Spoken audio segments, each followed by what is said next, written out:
Hello guys! Hello! This is for Gemini.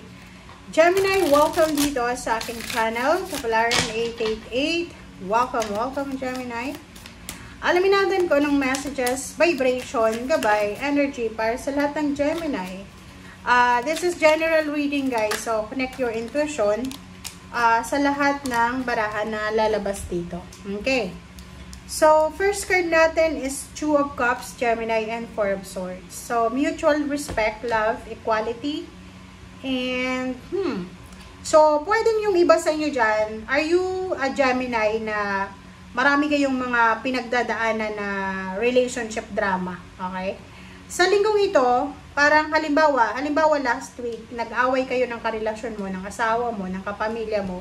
Sa linggong ito, magdedesisyon ka, Gemini, na matutulog ka lang, magpapahinga ka lang, or iiwasan mo, ilalet go mo na lang yung mga away, gulo, or kung ano pa man yan. So, yung iba din sa inyo dito, pwedeng galing kayo sa heartbreak or sa cool off, nag-cool off yung magkarelasyon, na posibleng maayos nila, magkabalikan sila sa linggong ito. Okay? So, kung ano man na relationship mayroon ka, magulang, kapatid, kaibigan, katrabaho, mutual, possible kayo na magkabalikan sa linggong ito or magkaroon kayo ng time para makapag-usap, isettle yung mga differences.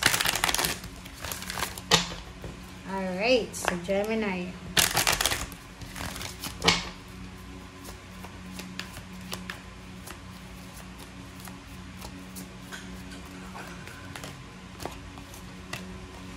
O, diba? Blossoming abundance. Comment down below if you resonated. Ito ay para doon sa mga Gemini na naghahanap ng karelasyon, naghahanap ng stable na relationship.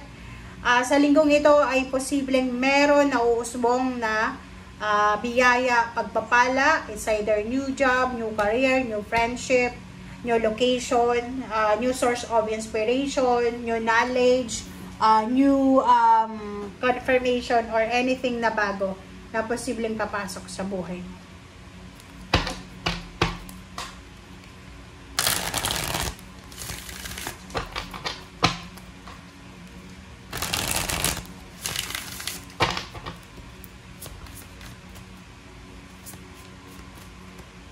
Okay, Hangman. Oh, diba? So, sabi dito, Gemini, isang relationship, isang trabaho, isang parang plano, ang posibleng ibabalik sa'yo ng universe. So, halimbawa, yung ex mo gusto makipagbalikan sa'yo. Yung dati mong kaaway, gustong makipagbati sa'yo. Yung dati mong kapamilya na malayo, gustong makipagkita sa'yo. So, marami kang mga nahang, na-postpone, na plano, relationship, trabaho, negosyo, ang posibleng ibabalik ng universe sa'yo sa ngayon. Wow!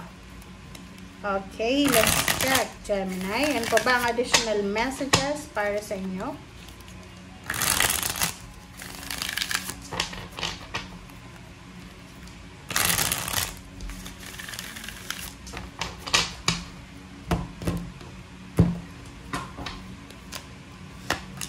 Okay, Three of Pentacles. Oh, maybe this one. So, posibleng business collaboration. So, meron kang naiisip na negosyo, may naiisip kang, or plano to plano mo to dati, tapos ngayon, magkakaroon ka ng pagkakataon para magawa ito. Okay? The Sun. Okay, wow, this is your future. Wow! So, ang ganda dito, oh. So, sinasabi ng bara sa'yo dito, congratulations talaga. Congratulations, Gemini, kasi kung makikita mo dito, meron kang posibleng pinaplano dati na business, or may gusto kang makipag-collaborate, or maybe relationship, yung ex mo. And sinasabi ng barahan na in the near future, this is for the future, Page of Brass. This is the prediction for your future. Sinasabi ng baraha sa'yo na sa mga susunod na buwan at taon, you will be super happy. Okay? You will be super happy, contented, kasi there's a Six of Pentacles. There's someone na posibleng tutulong sa'yo, tutulungan ka Okay? Halimbawa, may na late or na-postpone na tulong para sa'yo, eto ay parating na. Halimbawa, na-postpone siya few years ago, ngayon ay parating na siya. Okay? Or babalik siya. 10 of Swords and 7 of Cups. Sinasabi ng barahan na doon sa mga Gemini na marami kayong grudges and resentments. Yung mga, ang dami yung hinanakit sa buhay. Sinasabi ng barahan na kailangan mo na ng closure. Okay? So, hindi para yung closure na to para sa ibang tao. Ito ay para sa'yo. So, kung may mga grudges and resentments ka, you have choice and options. Okay? You have 7 of Cups. You have choice and options na tapusin na siya eh. Kasi 10 of Swords yun eh. So, i-complete mo na. 'Di ba? Tapusin na yan para makapag-start over ka na. Oh, 'di ba? Sabi sa'yo dito, once na na-close mo na, yung yugto na yan, ay posibleng yan ay, yan na yung parang magbo-blossom na abundance. 'Di ba?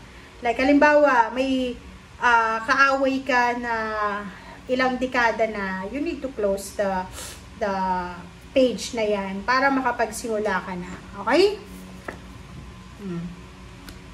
Ihanda mo yung sarili mo. Prepare yourself kasi 0 the Fool and Ace of Cups, 8 of Rods. So, ihanda mo, prepare yourself kasi talagang merong mga mabibilis na pangyayari ang posibleng darating sa'yo. Maraming nahang na plano, nahang na relationship, nahang na trabaho, nahang na business, nahang na pangarap sa buhay ang posibleng kumbaga babalik ulit or kumbaga ibibigay ulit sa'yo ng universe.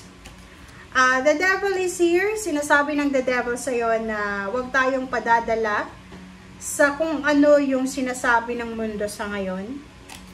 And 5 of Rods, mag-iingat kayo. You need to be careful, Gemini, kasi posibleng mayroong temptation na papasok sa buhay mo sa linggong ito. So, merong mga tao dito na iti-trigger ka. Merong mga tao na kukontrolin yung kung ano yung gusto mo. Pwedeng maging part ka ng mga away, gulo. Or may tendency dito eh. There's a tendency na mag-away-away ang isang pamilya, ang magkakatrabaho, magpipinsan, mag-asawa, mag-boyfriend-girlfriend dahil lang sa mga chismis or kung ano pa man na balita. And last card natin, if eto naman ay tungkol sa trabaho, nag-a-apply ka ba ng mataas na posisyon? Sa mataas na posisyon, higher salary, kung ano man yan, sinasabi ng baraha sa'yo dito na ihanda mo yung sarili mo because makakatagpo ka ng mga kakompetensya. Okay? May mga, kung ano yung gusto mo sa ngayon, sobrang competitive siya. Okay? Sobrang competitive. Halimbawa, gusto mong mag-apply sa isang company and pagdating mo sa company na yon, makikita mo na maraming nakapila din na mag-a-apply katulad mo. Business. May gusto kang simulan na business, makikita mo marami ng mga nauna pa sa'yo. So, ang temptation dyan is either i-continue mo or i-postpone mo na naman. So, just comment down below if you resonated. Thank you guys. Bye!